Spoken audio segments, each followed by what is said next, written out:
बच्चों ये एक्सरसाइज 10.2 का एग्जाम्पल नंबर फर्स्ट है। यहां पर उसने कहा सिद्ध कीजिए कि दो सकेंद्रीय वृत्तों के में बड़े वृत्त की जीवा जो छोटे वृत्त को स्पर्श करती है स्पर्श बिंदु पर समद्विभाजित होती है। तो बच्चों यहां पर कोई दो वृत्त है, यहां पर एक ये वृत्त है, इसे हम थोड़ा सा यहां पर दूसरी साइड बना लेते हैं। एक ये वृत्त है, ऐसा बड़ा वृत्त, और बच्चों एक और वृत्त है यहां पर, ऐसा वृत्त। ये मान लो हम यहां पर इसे सिलेक्ट करके थोड़ा सेंटर में ले आते हैं।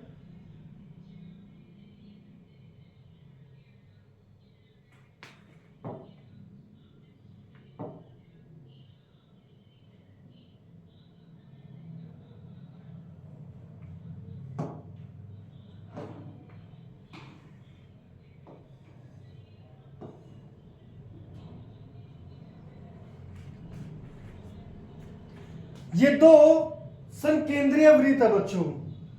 तो ये जो दो संकेंद्रीय वृत्त है यानी कि इनका जो केंद्र है बच्चों वो सेम है। उसने कहा यहां पर बड़े वृत्त की एक जीवा, बड़े वृत्त की एक जीवा जो छोटे वृत्त को स्पर्श करती है। यानी कि हम यहां पर कोई एक लाइन लेंगे बच्चों, यहां पर ये हमने एक जीवा ली, ये यहां पर बड़े वृत्त की जीवा है जो छोटे वृत्त को इस बिंदु पर टच करती है, स्पर्श करती है। तो बच्चों छोटे वृत्त को स्पर्श करती है, स्पर्श बिंदु पर समद्विभाजित, यानी कि ये जो स्पर्श करेगी तो ये बन जाएगी स्पर्श रेखा किसके लिए, छोटे वृत्त के लिए। तो बच्चों वो कहता है कि जो ये पार्ट है और ये पार्ट है ये दोनों बराबर है, यानी कि जो ये बिंदु है ये इस जीवा को बराबर हिस्सों में बांटता है। अब बच्चों हम क्या देखते हैं इसमें कि ये जो केंद्र है, केंद्र से हम यहां पर अगर त्रिज्या ले तो ये क्या होगी, लंब होगी।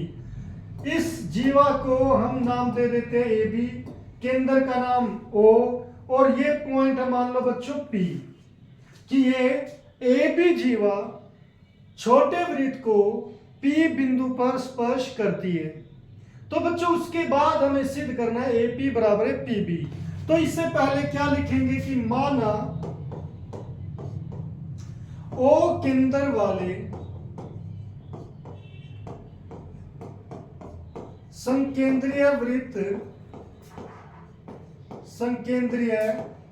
वृत्तों में से बड़े वृत्त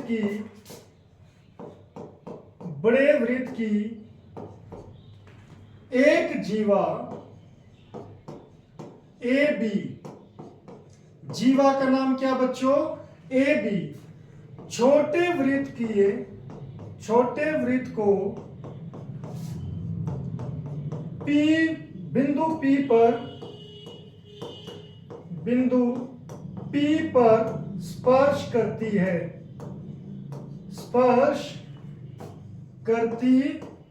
है।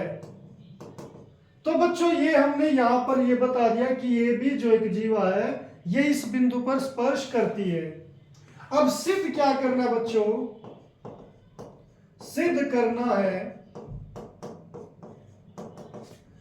ए पी किसके बराबर है, पी बी की। अब ये बच्चों ए पी बी के बराबर कैसे होगा, उसके लिए बच्चों हम यहां पर ए को ओ से और ओ को बी से जोड़ लेते हैं। तो ये हमारे दो ट्रायंगल हो गई। अगर बच्चों हम ट्रायंगल को सर्वांगसम दिखा दे तो जो कोरेस्पोंडिंग पार्ट्स होते हैं, संगत भुजाएं होती है, वो बराबर हो जाएगी। मगर ये बराबर हम कैसे दिखाएं, तो उसके लिए बच्चों सबसे पहले हम यहां पर ओ को बिंदु पी से मिलाते हैं जो एक त्रिज्या है, यानी कि ओ पी एक त्रिज्या है, और त्रिज्या हमें पता है कि ए बी यानी कि जो स्पर्श रेखा है उस पर स्पर्श बिंदु पर लंब होती है। तो इसके लिए हम क्या लिखेंगे कि हम जानते हैं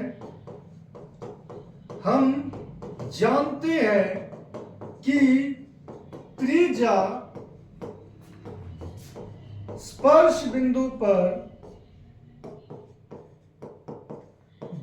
पर स्पर्श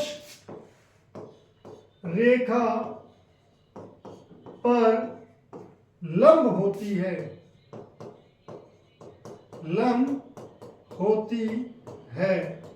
इसीलिए बच्चों जो OP है वो हमारी 90 डिग्री का कोण बनाएगी, किसके साथ? लंब होगी AB पर।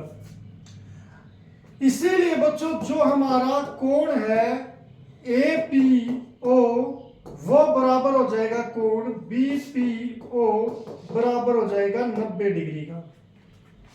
अब बच्चों यहां पर OAP और OBP ये हम दो ट्रायंगल ले लेते हैं, तो उसके लिए त्रिभुज यहां पर लिख दो बच्चों। अब त्रिभुज APO व त्रिभुज BPO में यहां पर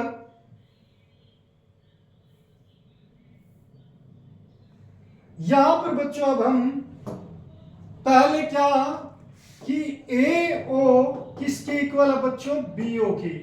क्यों है? त्रिज्याएं हैं। ये बच्चों ये इसके बराबर है क्योंकि ये त्रिज्याएं है दोनों बड़े वृत्त की। OP दोनों में कॉमन है बच्चों। OP इक्वल टू OP ये क्या है बच्चों? उभयनिष्ठ है।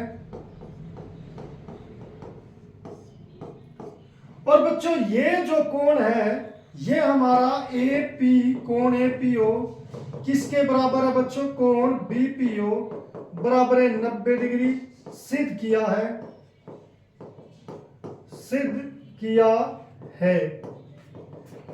तो बच्चों ये कोण आ गया, ये साइड आ गई और ये कर्ण आ गया। तो ये क्या हो गया? H, ये हो गई साइड, ये हो गया राइट एंगल। तो इससे बच्चों हमारे ये दोनों त्रिभुज क्या हो जाएंगे? इसीलिए त्रिभुज APO सर्वागसम हो जाएंगे त्रिभुज BPO के। रीजन क्या बच्चों? RHS। और इसीलिए मैं लिख सकता हूं AB बराबर है PB, यानी कि ये साइड किसके बराबर है? इसके बराबर। और बच्चों हमें यही सिद्ध करना था, और ये किस रूल से? CPCT, corresponding part of congruent triangle, यानी कि सर्वागसम त्रिभुजों के संगत भाग बराबर होते हैं। तो बच्चों इस तरीके से हम ये एग्जांपल कर सकते हैं।